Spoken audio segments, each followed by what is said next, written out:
Saya sendiri sudah dialog ya dengan mereka dan mereka itu sebenarnya tidak keberatan untuk dipindahkan ke rumah hunian vertikal ya, karena salah satunya ya karena lahan sudah terbatas ya, maka mereka dengan kepadatan seperti itu, bahkan ada satu rumah yang dihuni oleh beberapa keluarga kan, sampai tidur pun pakai sip-sipan coba ya, kan kasihan. Nah, jadi mereka pada dasarnya sepanjang dia benar ada pilihan alternatif penghunian, dia menyambut ya. Aspirasi apa yang terserap di pasar kembang, pasar bunga Rawabelong? Ya alhamdulillah ya, dari kita ngobrol dengan para pedagang di Rawabelong, saya kira Rawabelong itu sudah terkenal ya. Ini salah satu dari pasar tematik. Jadi orang ketika cari bunga ke Rawabelong ya, artinya nih bagus kalau ada pasar-pasar model kayak begini ya. Misalnya kalau tekstil berarti ke Tanah Abang gitu ya. Nah itu saya kira bagus dengan tematik-tematik seperti itu, sehingga orang akan jadi apa ya, sasaran yang dituju itu memang spesifik ya. Seperti kesini itu memang cari bunga. Dan ini alhamdulillah setelah COVID memang kemarin merasakan mereka itu jatuh karena betul-betul pembeli itu hampir langka lah ya. Dan sekarang menggeliat lagi. Pensuplai pun juga sudah cukup banyak, artinya nggak pernah kekurangan bunga yang dijual di sini, sehingga siapapun yang memang perlu bunga, apakah untuk pesta atau untuk acara-acara tertentu ya, itu di sini tersedia semuanya. Ini saya kira bagus dan rata-rata ya happy lah ya para pedagang di sini gitu ya. Karena apakah nanti ARK sama Suswono ada rencana untuk menambah jumlah pasar tematik seperti ini, Pak? Ya justru ini menjadi inspirasi kita bahwa memang ada bagusnya, karena supaya nanti bisa menjadi sasaran wisata ke depan kan, sebagai kota global. Tentu apa yang kita harapkan adalah destinasi wisatanya itu betul-betul banyak pilihan gitu ya. Jadi kalau ingin cari bunga ke sini, nanti cari tekstil ke Tanah Abang, atau nanti handicraft apa di mana gitu ya. Saya kira bagus itu, saya kira. Ya, jadi ini memang rencana akan mengembangkan seperti itu.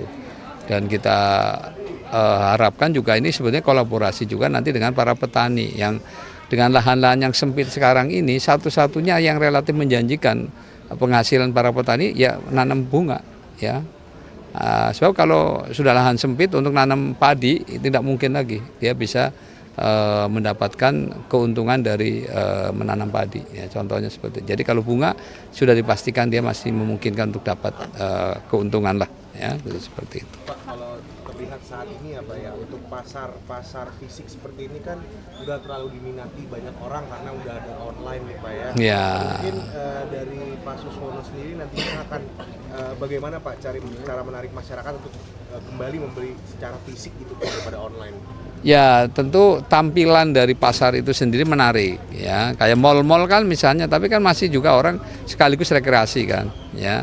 Nah saya kira mungkin memang perlu pasar-pasar itu juga di sampingnya ada area ruang terbuka hijau ya, sehingga anak-anak ibunya belanja, anak-anak bisa sambil bermain di ruang terbuka hijau seperti itu.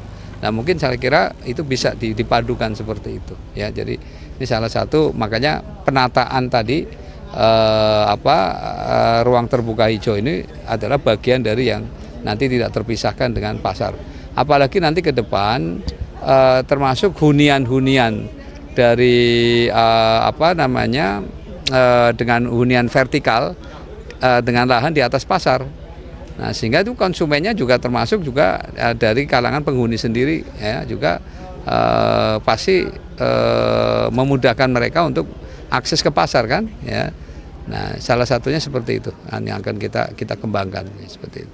Tapi intinya bahwa hunian sekaligus paket adalah ruang terbuka hijau ya, supaya banyak juga pengunjung dari luar daerah yang sekaligus nyaman di sekitar pasar. Mana Mbak? Kira-kira ini kan kalau yang tadi Bapak sebutkan seperti pasar tematik yang Tanah Abang itu sudah banyak yang mengeluhkan turunnya daya beli masyarakat, bahkan banyak toko yang juga tutup. Ya. Di sini tadi dari perbincangan Bapak seperti apa? Penjual di sini juga merasakan hal yang sama, kemudian seperti apa nanti? Tadi kalau dari bunga ini relatif sih tadi saya melihat tidak ada keluhan.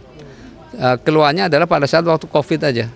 Artinya kalau untuk bunga ya saya lihat tadi beberapa orang yang saya coba wawancara hampir semuanya merasa ya stabil harga dan juga pasokan juga ada terus dan juga pembeli juga relatif ada dan dia juga melayani online juga ya artinya ada juga yang mungkin sudah langganan kan nah, mereka juga melayani itu tapi intinya hampir tidak ada keluhan dari mereka yang saya dengar tadi gitu ya. Bagian bunganya. Ya baik ini saya mau bagi-bagi bunga nih tolong untuk sampaikan ke ibu ya. Berapa Pak? Dua-dua? Siapa dulu nih Pak yang mau dibagiin Pak? Ya, yang terutama Wartawan yang wartawan aja nih wartawan lah utamanya ini. Kasih ke ibunya ya. Yang cewek-cewek nih Pak. Iya dong terutama yang perempuan dong. Kasihan Pak nggak bisa malam Laki-laki. mingguan ikut bangga nih kan dapat bunga juga ya. Sekarang aja masih hari Jumat.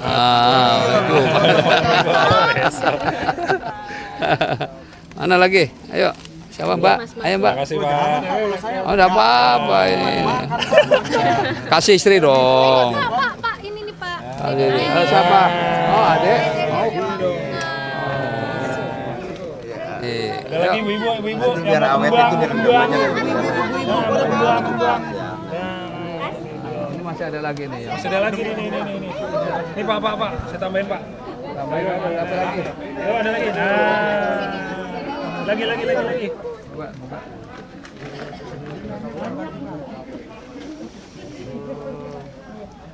Ayo, siapa lagi ibu mau? Siapa lagi ibu-ibu? Mau kembang. Mau ya. Dari Bang Siapa lagi? Makasih. Ibunya yang belakang ya. Dua lagi. Ada ini ada durinya. Tambahin baru satu. Ada lagi. Nah, lagi. Bu. Nah. Ada durinya ya. Awas banyak durinya. Pak, mau foto nih Pak. Ya. Pak mau foto di ibu dong Pak. belum. Ya udah nggak apa-apa. Udah lah. Apa? Foto dulu aja nggak apa-apa.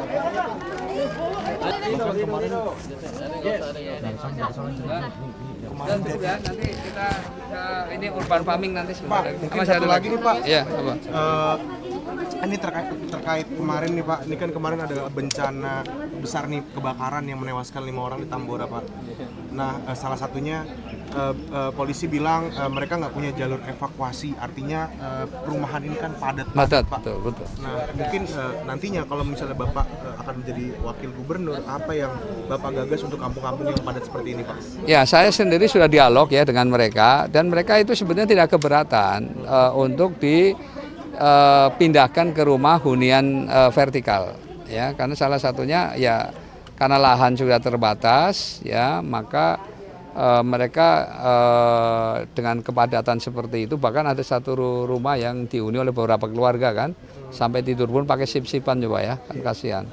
Nah, jadi mereka pada dasarnya sepanjang dia benar ada pilihan alternatif penghunian dia menyambut ya. Jadi nanti ada dua pilihan. Pilihan pertama dengan hunian vertikal ya. Yang kedua menata saja itu ditata lagi dirapikan ya dengan rumah yang seragam.